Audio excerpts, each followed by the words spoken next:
Magandang araw kaibigan. Ang ating ikukwento sa araw na ito, ay ang pelikulang, How to Train Your Dragon 2, na pinalabas sa taong 2014. Halina't atin nang simulan. Matapos na magtagumpay ni Hiccup na mapatunayan na ang mga dragon at mga tao ay maaaring mamuhay ng magkakasama, ngayon ang mga Viking at ang mga dragon ay naninirahan sa isla ng Berk, kung saan mayroon silang libreng pagkain at lahat ng kailangan para mapanatiling maayos ang mga ito, pati na rin ang paglikha ng iba't ibang palakasan na kinasasangkutan ng mga dragon para sa kasiyahan. Ngunit hindi tulad ng iba ay ginugugol ni Hiccup at Toothless ang halos buong araw sa paggalugad sa dagat sa paligid ng Berk, sa pagtuklas at pagmamapa ng mga bagong lupain habang ang kanilang mga kaibigan ay naglalaro ng isang uri ng Quidditch na may tupa sa halip na ang Golden Snitch. Habang lumilipad sila patungo sa abot-tanaw, ikinandado ni Hiccup ang prosthetic sa buntot ni Toothless at itinapon ang sarili mula sa kanyang saddle, gamit ang isang glider suit para lumipad kasama ng Night Fury. Habang nababa si Hiccup ang dragon ay naghagis ng maliliit na bola ng enerhiya na nagpapanatili sa kanya ng pag-hover sa hangin, ngunit dahil sa hamog, napunta sila sa isang napakalaking bundok ng hindi namamalayan. Pinilit ni Toothless na sunggaban si Hiccup at balutin siya ng kanyang mga pakpak, upang makaiwas sa anumang mga pinsala. Matapos ang maayos na paglapag, pinuna ni Hiccup ang rescue maneuver at sinabi na kailangan nilang magsanay ng higit pa. Pagkatapos nilang magkasundo, kinuha ng dalawa ang mapa na kanilang iginuhit at idinagdag ang bagong natuklasan. Ngunit bago sila lumipad ay dumating si Astrid at nagsimulang makipag-usap kay Hiccup, natuklasan na iniiwasan niya na bumalik sa Berk dahil gusto ni Stuart na italaga siya bilang bagong pinuno ng nayon. Habang pinag-uusapan nila ang tungkol sa responsibilidad ay nakakita sila ng malaking usok sa gitna ng isla at nagpa siya na pumunta doon upang mag-imbestiga. Pagdating nila ay nakakita sila ng malalaking spike ng yelo sa gitna ng katubigan. Sa paglipad nila sa ibabaw ng lugar ay nakakita sila ng ilang mga barko na tinusok ng mga kristal, pati na rin ang ilang mga sasakyang dagat na buo pa rin. Nang kalaunan ay biglang lumitaw ang ilang mga lalaki at nagpakawala ng lambat sa kanilang direksyon. Tinamaan si Stormfly at nalaglag naman si Astrid, na agad naman iniligtas ni Hiccup. Ang Deadly Nadder ay nahulog sa barko ng mga kalaban at siya ay naghagis ng ilang mga tinek, ngunit ang mga lalaki ay nakaiwas at siya'y napigilan. Dito ay lumapag si Toothless at Hiccup sa barko, upang iligtas ang dragon. Sa paglapag nila ay naglabas si Hiccup ng isang espada na nag-aapoy, at hiniling sa kanila na palayain si Stormfly, ngunit tumanggi si Eret, ang pinuno ng mga mangangaso, at sinabing kukunin niya ang Deadly Nadder at Night Fury para maging bahagi ng Dragon Army ni Drago. Sumagot si Hiccup na ayaw niya ng gulo at muling hiniling sa kanila na palayain si Stormfly, ngunit tumanggi muli si Aerith at inutusan ang kanyang mga tauhan na dakpin ang Night Fury. Si Toothless ay bumuga ng isang bola ng enerhiya sa mga ice spine sa itaas nila, at nauwi sa pagbagsak ng isang higanteng stalactite sa mga ito, na naging sanhi naman ng pag-alis ng mga lalaki sa daanan, at nagawa ni Hiccup na palayain si Stormfly na nagpapahintulot sa kanila na makatakas, habang sina Aerith at mga kasamahan nito ay nakatingin na lamang. Pagbalik nila sa Berk, si Hiccup ay pumunta sa kanyang ama at sinubukang sabihin ang tungkol sa nangyari, ngunit iniisip ni Stuart na gusto niyang pag-usapan ang tungkol sa pamumuno sa nayon, at sinimulan siyang bigyan ng ilang mga payo kung paano maging isang mahusay na pinuno. Pero siya'y napahinto, nang banggitin ni Hiccup ang pangalan ni Drago the Blood Beast at ang kanyang hukbo ng mga dragon. Dahil kilala niya kung sino ito, bigla na lang niyang inutos na ang lahat ng mga dragon ay ikulong at i-lock ang lahat ng pasukan sa Berk, na nagbabawal sa mga mamamayan na umalis sa isla. Sa pagnanais na panatilihin ang kapayapaan, iminungkahi ni Hiccup na pumunta sa lugar ni Drago upang makipag-usap, ngunit sinabi ni Stuart na tapos na ang mapayapang panahon at dapat nilang patibayin ang kanilang mga depensa para sa darating na digmaan, at sinabing hindi niya dapat kausapin si Blood Beast. Ngunit hindi ito sinunod ni Hiccup, at siya'y nagpumilit na umalis at siya ay sinundan ni Astrid. Dito ay nakita nila ang barko ni Aerith, na naglalayag patungo sa pinagtatagwan ni Drago. Upang maisakatuparan ang kanyang layunin, binigay ni Hiccup ang kanyang sarili at pumasok sa isa sa mga kulungan ng dragon ng mag-isa. Si Aerith at Astrid ay nalilito, kaya tinanong siya ni Aerith kung anong nangyayari, at sumagot si Hiccup na gusto niyang pumunta sa hideout ni Drago, upang baguhin ang iniisip niya tungkol sa mga dragon, na nagpapakita kung paano posible para sa kanila na maging kaibigan ang mga tao. Sa sandaling iyon, si Hiccup ay nakuha ng dragon at si Toothless ay umakyat sa poste para iligtas siya. Pero nakita niya na si Snoutloud iyon, kaya tiningnan na lamang siya ni Toothless. Sa kagustuhang mahuli ang mga dragon, sinimulan ng mga mangangaso ang pagpapaputok ng mga lambat sa direksyon ng nilalang, ngunit huminto sila nang lumapag si Stoat sa barko, at itinulak si Aerith papalayo na parang wala lang. Inutusan ni Stoat ang kanyang anak na sumakay sa kanyang dragon at umuwi, ngunit pinipilit ni Hiccup na makipag-usap kay Drago. Dito ay nagpasya si Stoat na sabihin sa kanya ang tungkol sa araw, kung kailan nagkita ang mga pinuno ng nayon upang pag-usapan ang mga dragon, pero biglang lumitaw si Bloodbeast na nagsasabing, makokontrol niya ang mga nilalang at mapanatiling ligtas ang lahat kung papayag silang pagsilbihan siya. Habang tinatawanan nila ang kanyang panukala, umalis ang lalaki sa bulwagan na sumisigaw na gusto niyang makita kung ano ang gagawin nila kung wala siya, at inutusan niya ang kanyang mga dragon na salakayin ang pagpupulong, sinunog ang kisame at ginawang abo ang lahat ng nasa bulwagan, at tanging si Stoat lamang ang natirang buhay. Sinabi niya na ang lalaking kumikitil ng buhay ng walang dahilan, ay hindi kayang kumbansihin, at muling hiniling sa kanyang anak na sumakay kay Night Fury. Ngunit si Hiccup ay nagpipilit sa pag-uusap at nagsasabi, na kung nakumbinsi niya siya ay maaari rin niyang kumbansihin si Drago at tapos ay umalis. Galit na inutusan ni Stoat si Astrid na sila'y bumalik sa nayon, at pagkatapos ay sinundan niya ang kanyang anak kasama si Gobber. Sa itaas ng mga ulap, naramdaman ni Toothless ang presensya ng isa pang dragon at nagsimulang umungol, ngunit naisip ni Hiccup na ito ang kanyang ama at hindi siya dito nababahala. Pero nagulat siya sa isang estranghero na nakasuot ng maskara at sa kanyang napakalaking dragon. Sa takot, pinagmamasdan lamang niya ito, habang sila ay tinititigan ni Toothless. Pero ito mismo ang nais ng estranghero, na huwag magambala sa galit si Night Fury, habang ang isa pang dragon ay dumating mula sa likuran nila at kinuha si Hiccup, na naging dahilan upang mahulog si Toothless sa ibabaw ng nagyayalong dagat.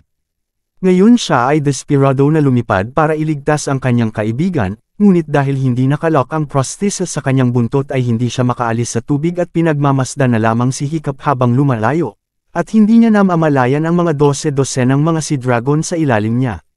Samantalang si Hiccup ay dinala sa isang kuweba na puno ng mga kristal na yelo at siya ay napapalibutan ng mga dragon, dito ay gumamit siya ng apoy upang lubusan niya itong makita. Dito ay nilalapitan niya ang isa sa mga dragon at sinubukan itong paamuhin, ngunit hindi siya pinahintulutan ng nakamaskara na hawakan ang mga ito, siya'y nagbigay utos sa mga dragon sa pamamagitan ng kanyang sandata, at dinala ng dragon si Toothless kay Hiccup. Sa isa pang utos, ay nagawa niyang pailawin ang lugar, sa pamamagitan ng pag-apoy ng dragon mula sa kanilang mga bibig, na nagpapakita na siya ay may ganap na kontrol sa kanilang lahat.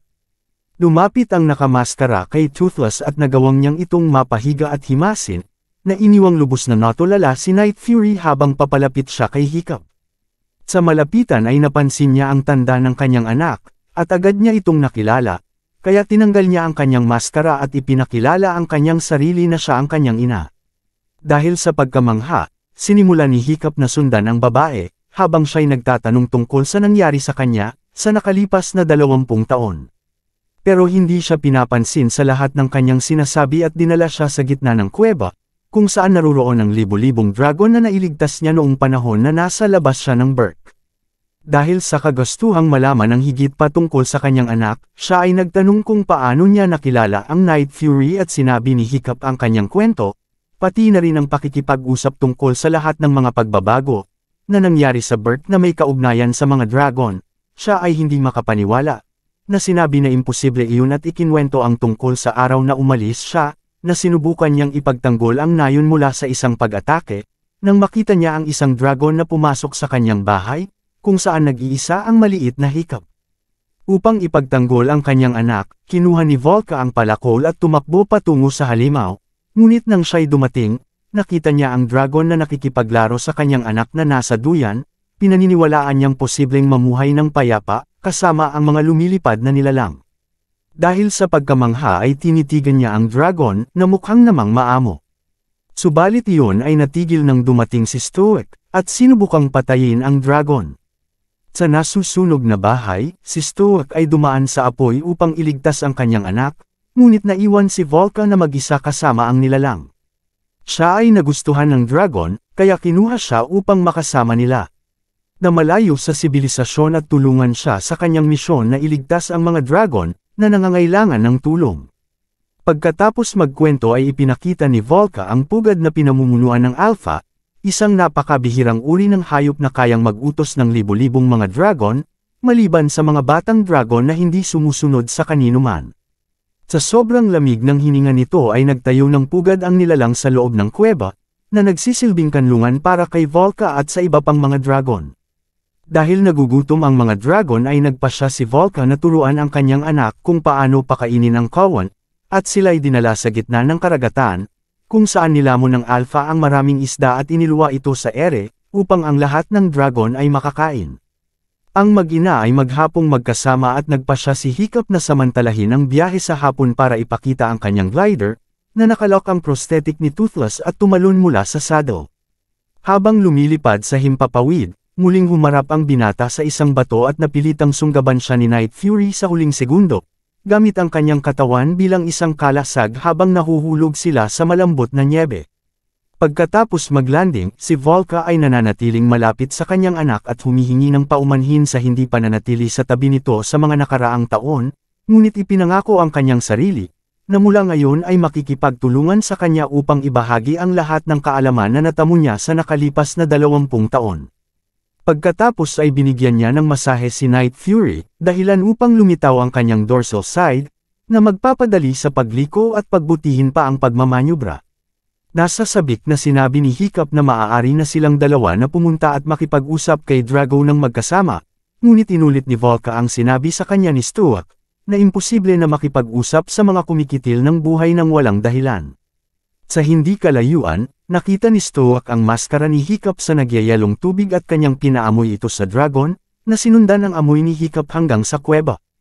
Nang mahanap muli ang kanyang anak, sinimulan siyang isama ni Stuart palabas ng pugad, habang sinusubukang sabihin sa kanya ni Hiccup ang tungkol sa kanyang ina, pero hindi niya pinakikinggan ang binata, ay nalaman na lamang niyang buhay pa si Volca, nang ito'y kanyang makita. Sa pagkabigla ay matapang siyang humakbang patungo sa kanyang dating asawa nang hindi nagsasalita. Siya'y huminto sa harap niya at sinabing siya ay kasing ganda pere ng araw na umalis siya. Sa pagpunta nila sa Berk, huminto sila Astrid at ang iba pa sa isang glacier upang hintayin ang pagbabalik ni Stuart. Ngunit dahil mas matagal siya kaysa sa nararapat, ipinagpalagay ng grupo na magkasama silang pumunta sa pinagtatiguan ni Drago at nagpas siyang sundan sila. Dito ay kinuha nila si Eret para ituro sa kanila ang daan. Pagdating nila sa kuta ay hiniling ni Astrid kay Stormfly na bantayan ng hunter habang siya at ang iba pa ay nag-iimbestiga sa lugar. Ngunit sila ay napansin ng mga tauhan ni Drago at tinira ang mga dragon ng mga tranquilizer darts, na naging sanhi upang sila ay mahimatay. Sa pamamagitan nito ay dinala ni Eret ang mga dragon kay Bloodfist, na sinalag niya ang apoy ni Hukfang na parang wala lang, at pinapaamo ang dragon sa pamamagitan ng takot. Sa sandaling iyon, nakita ni Drago ang mga naninirahan sa Berk at tinanong kung sino sila, na nagpaunawa kay Astrid na si Hiccup ay hindi pa nakarating doon.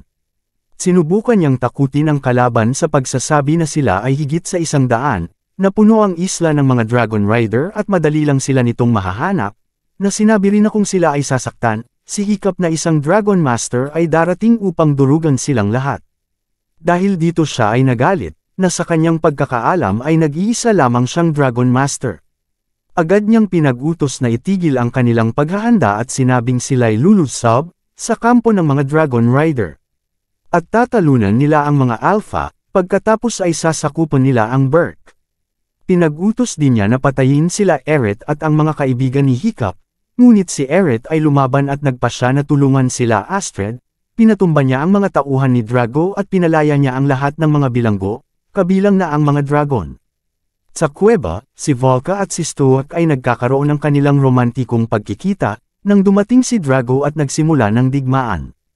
Upang akitin ang Alpha, nagtakda si Drago ng ilang mga bitag kasama ang mga Chain Dragons, ngunit dinasarmahan silang lahat ni Snoutlout at ng iba pa, habang sila ay nasa barko. Pinakawalan nila ang ibang mga dragon, at nagawa nilang talunin ang iba pang mga kalaban. Sa kabila ng pagiging outnumber, ang mga naninirahan sa Berk ay pinamamahalaang manatili sa unahan at nagdulot ng malaking pinsala sa hukbo ni Drago, ngunit dahil ayaw nilang masaktan ang mga dragon, nagpasya si Volca na lumabas kasama ang Alpha, upang subukang makontrol ang lahat ng mga dragon. Sa sandaling makita niya si Volca, nagpakawala sila ng isang lambat na nagpatimba sa kanyang dragon. Si Drago ay hinarap si Volca, at sinabing nagdala siya ng isang challenger para sa kanyang Alpha. Sa sandaling iyon, isa pang napakalaking dragon ang lumabas mula sa kailaliman ng dagat. Ito'y patungo sa tuyong lupa, upang labanan ang kasalukuyang pinuno ng pugad. Dito ay abala si Drago sa pag-utos sa malaking dragon, kaya sinamantala ito ni Volca at hinampas niya ito sa likod, ngunit wala itong epekto sa kanya at madali lang siyang pinatumba nito. Ngayon siya'y nalalagay sa delikadong sitwasyon at gusto na siyang tapusin ni Drago. Sa mga huling sandali, nagawang iligtas ni Stoic ang kanyang asawa at nagawang pigilan si Bloodfist. Hiniling ni Stoic sa kanya na tulungan ang Alpha, habang siya na ang bahalang humarap kay Drago ng mag-isa. Kahit na siya ay napakalakas, ang pinuno ng Berk ay may pantay na lakas sa kanya.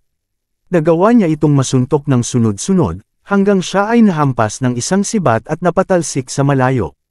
Habang ang dalawang naglalakihang dragon ay nagsimulang makipagpalitan ng mga headbutt gaya ng dalawang elepante, na humahampas sa bawat isa na may pambihirang lakas. Kahit na sa kabila ng pagtulong ni Volca, ang kanilang Alpha ay natalo sa pakikipaglaban. Ngayon ay nakontrol na ni Drago ang lahat ng mga dragon, at inutusan niya ang malaking dragon na atakihin si Volca.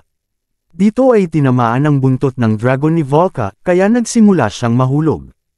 Upang iligtas siya, si Stoic ay agad na lumipad at tumungo sa kanya. Sinalo niya ang kanyang asawa habang siya ay nahuhulog, at itinusok ang kanyang palakol sa yelo upang mabawasan ang bilis ng kanilang pagbagsak. Sa sandaling iyon, si Hiccup ay lumapag malapit kay Drago at sinimulan niyang kumbansihin ito na huminto, gamit ang kanyang mabait na pananalita. Ngunit si Drago ay nagpakita ng kanyang putol na braso, at sinabi na ang mga dragon ang dahilan kung bakit iyon nawala, kabilang na ang pagkawasak ng kanyang nayon at pagkamatay ng kanyang pamilya. Pagkatapos ay tinanong ni Hiccup kung bakit gusto niyang paamuhin ang mga dragon at sinagot siya nito, na kailangan niya ang mga ito na mangibabaw sa kanila. Ngunit si Hiccup ay hindi tanga at hindi nagtagal ay napagtanto niya na gusto niyang gamitin ang mga dragon, para kontrolin ang kanyang mga tagasunod at tapusin ang sinumang humadlang sa kanyang daan. Pero sinusubukan pa rin ni Hiccup na konbansihin ang kalaban at hiniling na dalhin siya sa Berk, upang ipakita kung paano namumuhay ang mga dragon sa pagkakaisa kasama ang mga tao. Ngunit si Drago ay ayaw makinig at nagpasya na ipakita sa kanya, na ang Night Fury ay isang simpleng hayop tulad ng iba. Upang gawin ito, inutusan niya ang Alpha na duminahin ang Night Fury, at inutusan na atakehin ang kanyang sariling tagapag-alaga, na nagpapahipnotize sa dragon, na kahit na sinusubukang lumaban ni Toothless ay sa huli ay sumuko sa impluensya ng Alpha. Dito ay napagtanto ni Stoic kung ano ang malapit nang mangyari, kaya iniwan niya si Volca ng ligtas at tumakbo patungo sa kanyang anak. Sinalag niya ang atake ni Night Fury ng kanyang sariling katawan, upang iligtas si Hiccup. Si Stoic ay namatay at si Toothless ay nakabalik sa katinoan, pero nakita niya ang katawan ni Stoic sa lupa at sinubukang lumapit upang magdalamhati sa kanya, ngunit si Hiccup ay puno ng puot at sinimulan siyang sisihin sa pagkamatay ng kanyang ama, kaya pinaalis niya ang Night Fury at ayaw niya itong makita. Sa pagkamatay ni Stoic, ay naramdaman ni Drago na ang kanyang layunin ay tapos na at siya'y nagsimulang umatras. Inutos niya sa buong hukbo na tumungo sa Berk, at pagkatapos ay nakita niya ang Night Fury na nahihirapan na lumipad kaya kinuha niya ito at sinakyan. Sa pagtatapos ng labanan, ang mga taga-Berk ay nagdaos ng isang huling seremonya bilang parangal kay Stoic. Sila'y naglunsad ng mga nagnininggas na pana sa barko, kung saan nakahimlay ang kanyang katawan at unting-unti itong kinakain ng apoy. Si Hiccup ay nagpaalam habang pinagsisihan niya na siya ay isang pagkabigo, na lumapit naman ang kanyang ina upang siya'y damayan. Sinabi niya kung gaano kalaki ang paniniwala ni Stoic sa kanyang potensyal, at mula ngayon siya na ang baalang tumalo kay Drago. Dahil sa motibasyon ng kanyang ina, nagpasya si Hiccup na iligtas ang Berk kahit nakabayaran nito ang kanyang buhay, at para magawa iyon, nagpasya siyang kunin ang lahat ng mga batang dragon na naiwan sa pugad at isama sila sa labanan, dahil ang mga maliliit na dragon ay hindi sumusunod kanino man, at hindi luluhod sa lahat ng Alpha. Sa Berk, habang ang mga tao ay natutulog pa, ay dumating si Drago sa lugar gamit ang Alpha, upang ihipnotismo ang mga nilalang at dalhin sila sa ilalim ng kanyang kontrol. Ang mga taga-nayon ay walang nagawa, sa harap ng gayong kapangyarihan. Sa sandaling iyon, ang mga huling mandirigma ng Berk ay dumating na abot tanaw, at sinimulang gambalain ang Alpha sa pamamagitan ng paghagis ng mga tupa, at paglalaro ng mga hiyawan sa buong lungsod. Habang kanilang ginagawa iyon, ay lumapit si Hiccup kay Toothless. Dahil siya ay nasa ilalim pa rin ng kontrol ni Drago, ay halos hindi siya makita ng Night Fury, ngunit si Hiccup ay pursigidong bawiin si Toothless sa kanya, at hinayaan lang siya ni Drago sa kanyang ginagawa. Dahil siya ay kumpiyansa, na hindi niya kayang alisin siya sa hypnosis, na ipinosisyon ng Alpha upang ituon ang lahat ng lakas kay Toothless, na ginawang mas mahirap para sa Night Fury na makawala. Ngunit hindi sumuko si Hiccup at siya ay palapit ng palapit kay Toothless, at humingi ng tawad sa kanya at sinabing wala siyang kasalanan sa pagkamatay ng kanyang ama. Sa wakas ay nakilala na rin ni Toothless si Hiccup at tuluyan nang nakawala sa kontrol ng Alpha, na nagpagalit kay Drago kaya sinimulan niya itong hampasin. Upang ipagtanggol ang kanyang sarili, kinagat ng Night Fury ang sibat at itinapon si Drago mula sa saddle, ngunit ang kanyang prosthetic ay hindi nakalock at siya rin ay nagsimulang mahulog, na pinilit na tumalon ni Hiccup mula sa dragon upang iligtas si Toothless bago siya tumama sa tubig. Ngayon sa tulong ng Night Fury ay nagpasya si Hiccup na paghiwalayin sina Drago at ang Alpha, kumuha siya ng tela upang ilagay sa mga mata ni Toothless, at upang pigilan siyang makontrol muli ng kalaban. Ngayon si Night Fury ay patungo sa Alpha, at siya ay nakaiwas sa huling sandali nang sila'y inatake ng Alpha. Habang sila'y tinatawanan ni Drago, si Hiccup ay papalapit sa kanya gamit ang kanyang glider. Siya'y gumamit ng usok ng barf at belch, at gumawa ng spark upang ito'y mag-apoy at sumabog. Ngunit ang dalawa ay malapit nang bumangga sa buntot ng Alpha, kaya inilabas ni Toothless ang kanyang mga kaliskis sa likod. Na ginagamit niya ito para gumawa ng matinding pagliko, at sila'y maayos na nakaiwas. Matapos nilang makaligtas, si Hiccup ay lumapag malapit kay Drago at sinabing tapos na ang lahat. Ngunit habang siya ay nagsasalita ang Alpha ay nagpakita mula sa kanyang likuran, at bumuga ng isang nagyayalong kristal sa kanilang direksyon, na pinilit ni Toothless na maprotektahan si Hiccup gamit ang kanyang sariling katawan. Sila ngayon ay nababalot ng yelo, kaya ginamit ng Night Fury ang lahat ng kanyang kapangyarihan para sila'y makalaya. Ngayon ay kinakalaban na niyang mag-isa ang Alpha Dragon, para lang protektahan si Hiccup. Kahit na siya ay mas maliit, ay sinimulan ni Toothless na patamaan ang mukha ng higanteng dragon na may buong lakas. Na naging dahilan upang makalaya ang lahat ng dragon mula sa pagkakakontrol ng kalaban, at siya na ngayon ang kinikilalang Alpha ng mga ito.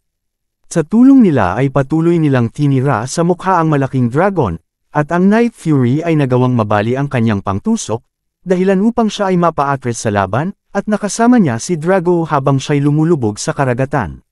Ngayon malaya na ang lahat at iginagalang ng mga dragon ang bago nilang Alpha, na nanunumpa ng walang hanggang katapatan sa maalamat na Night Fury, habang si Hiccup ay lumuhod sa harap ng Elder at siya ay itinalaga nila bilang bagong pinuno ng Berk, at ibinalik ang nayon sa kapayapaan at ginawang tunay na paraiso para sa mga nilalang.